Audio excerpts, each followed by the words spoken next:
Assalamualaikum warahmatullahi wabarakatuh. Salam sejahtera untuk kita semua. Om Swastiastu, Namo Buddhaya. Salam kebajikan, Rahayu. Salam Pancasila, Merdeka. Saudara-saudara sekalian, seluruh rakyat Indonesia yang saya cintai dan banggakan dimanapun kalian berada. Puji syukur kehadirat Allah Subhanahu wa Ta'ala atas rahmat dan karunia-Nya yang diberikan kepada kita semua. Pada momentum yang sangat baik ini, setelah mendengarkan dengan seksama terhadap apa yang terjadi dalam kehidupan politik kita masa sekarang dan mempertimbangkan segala sesuatunya dengan hati nurani yang jernih sebagai kontemplasi, maka saya memutuskan sudah tiba saatnya untuk berbicara. Berbicara dengan nurani, berbicara dengan tuntunan akal sehat, dan berbicara dengan kebenaran yang hakiki. Dengan melihat persoalan yang kita hadapi akhir-akhir ini, maka izinkan saya berbicara di sini sebagai anak bangsa yang ikut berjuang bagi tegaknya demokrasi Indonesia, juga berbicara sebagai Presiden kelima Republik Indonesia dan sebagai Ketua Umum Partai Demokrasi Indonesia Perjuangan. Saudara-saudara sekalian, keputusan Majelis Kehormatan Mahkamah Konstitusi telah memberikan cahaya terang di tengah kegelapan demokrasi. Keputusan MK tersebut menjadi bukti bahwa kekuatan moral, politik kebenaran, dan politik akal sehat tetap berdiri kokoh meski menghadapi rekayasa hukum konstitusi. Kita semua tentunya sangat-sangat prihatin dan menyayangkan mengapa hal tersebut sampai terjadi. Berulang kali saya mengatakan bahwa konstitusi itu adalah pranata kehidupan berbangsa dan bernegara yang harus diikuti dengan seluruh-seluruhnya. Konstitusi tidak hanya ditaati sebagai sebuah hukum dasar tertulis, namun konstitusi itu harus memiliki roh yang mewakili kehendak, tekad, dan cita-cita tentang bagaimana bangunan tata pemerintahan negara disusun dan dikelola dengan sebaik-baiknya, seperti yang dicita-citakan oleh para pendiri bangsa. Apa yang terjadi saat ini mengingatkan saya ketika sebagai Presiden Republik Indonesia saat itu diperintahkan melalui perubahan ketiga Undang-Undang Dasar 1945 yang diatur dalam pasal 7B, pasal 24 ayat 2 dan pasal 24C tentang dibentuknya Mahkamah Konstitusi.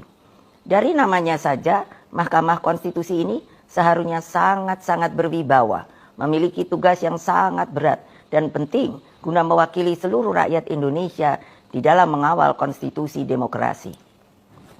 Dengan perannya yang begitu penting, saya sangat serius menggarap pembentukannya.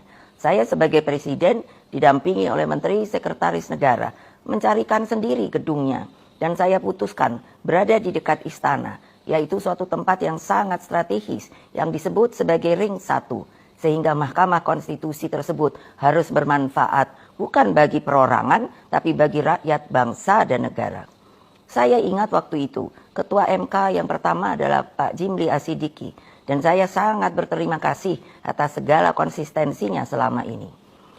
Saudara-saudara sekalian, seluruh rakyat Indonesia yang saya cintai dan banggakan, dengan seluruh suasana kebatinan terkait pembentukan MK ini, apa yang menjadi kehendak rakyat melalui reformasi adalah suatu perlawanan terhadap watak dan kultur pemerintahan yang pada waktu itu memang sangat otoriter.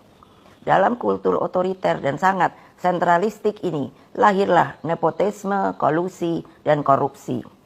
Praktek kekuasaan yang seperti inilah yang mendorong lahirnya reformasi. Semangat reformasi yang berkobar-kobar itu menggerakkan rakyat hingga masuklah zaman demokrasi.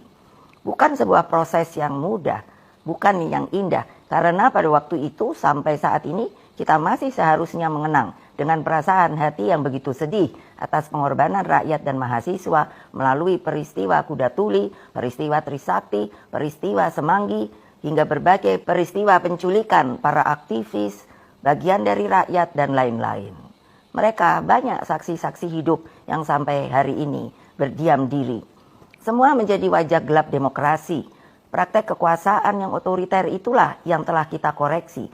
Maka melalui reformasi, janganlah lupa, lahirlah demokratisasi melalui pelaksanaan pemilu presiden dan wakil presiden secara langsung dan terbatas, serta undang-undang tentang pemerintahan yang bebas dari nepotisme, kolusi dan korupsi.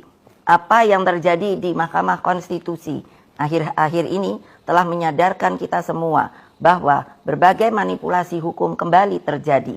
Itu semua akibat praktek kekuasaan yang telah mengabaikan kebenaran hakiki politik atas dasar nurani. Saudara-saudara sekalian, seluruh rakyat Indonesia yang saya cintai dimanapun kalian berada, jangan lupa kita adalah bangsa pejuang. Kita bangsa yang mampu mengatasi berbagai cobaan sejarah. Karena itulah dalam situasi seperti ini, mari kita kawal pemilu 2024 dengan nurani dan sepenuh hati.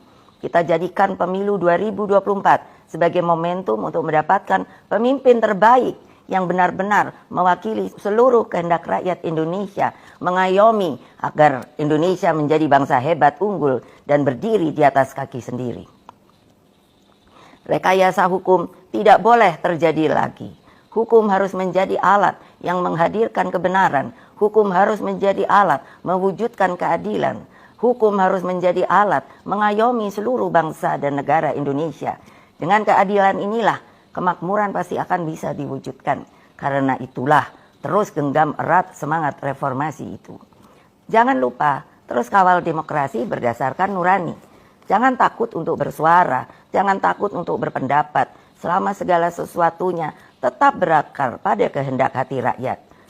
Terus kawal dan tegakkan demokrasi. Itulah kewajiban kita sebagai warga bangsa dan bahkan menjadi keharusan setiap anak negeri dan bangsa agar tidak terjadi kesewenang-wenangan. Sebab kedaulatan rakyat harus terus kita junjung tinggi. Pemilu yang demokratis, yang jujur, adil, langsung, umum, bebas, dan rahasia harus dijalankan tanpa ada kecuali. Rakyat jangan diintimidasi seperti dulu lagi. Jangan biarkan kecurangan pemilu yang akhir ini terlihat sudah mulai akan terjadi lagi. Gunakan hak pilihmu dengan tuntunan nurani. Semoga Allah yang Maha Kuasa meridui perjuangan kita. Merdeka, merdeka, merdeka. Terima kasih. Wassalamualaikum warahmatullahi wabarakatuh. Om Santi, Santi, Santi.